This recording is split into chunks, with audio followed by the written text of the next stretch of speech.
Un ciel complètement recouvert par la fumée et des maisons en proie aux flammes. Les incendies de forêt qui ravagent Los Angeles depuis quelques jours ont fait au moins 5 morts et laissé des quartiers en ruine.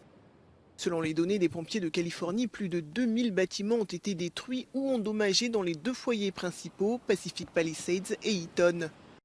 Alimentés par des vents violents, ces feux ont provoqué des scènes de chaos dans la deuxième ville des États-Unis. Des habitants désespérés tentent d'échapper aux flammes qui se sont propagées de manière incontrôlée. Au total, plus de 130 000 personnes ont été évacuées depuis le début de ces incendies. Avec l'affaiblissement des vents, les autorités espèrent que la situation va se calmer. The good news, the winds have subsided a bit, enough to allow our fixed wing and rotor wing aircraft to provide critical air support to this fire. Des centaines de pompiers sont mobilisés pour venir à bout de ces flammes qui ont causé des dégâts considérables.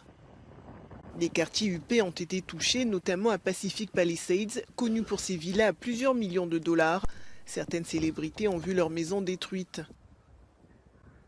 À Hollywood, plusieurs tournages ont été interrompus et le parc d'attractions Universal Studios a été fermé.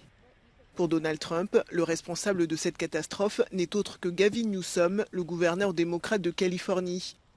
Le président élu l'accuse d'une mauvaise gestion de l'eau, alors que plusieurs bouches à incendie sont asséchées, ce qui ralentit le travail des pompiers. The biggest homes, some of the most valuable homes in the world are just destroyed. I don't even know, you talk about a tax base. If those people leave, you're going to lose half your tax base of California. This is a true tragedy, and it's a mistake of the governor, and you could say the administration. Selon les pompiers de Los Angeles, il s'agit de l'une des catastrophes naturelles les plus destructrices de l'histoire de la ville.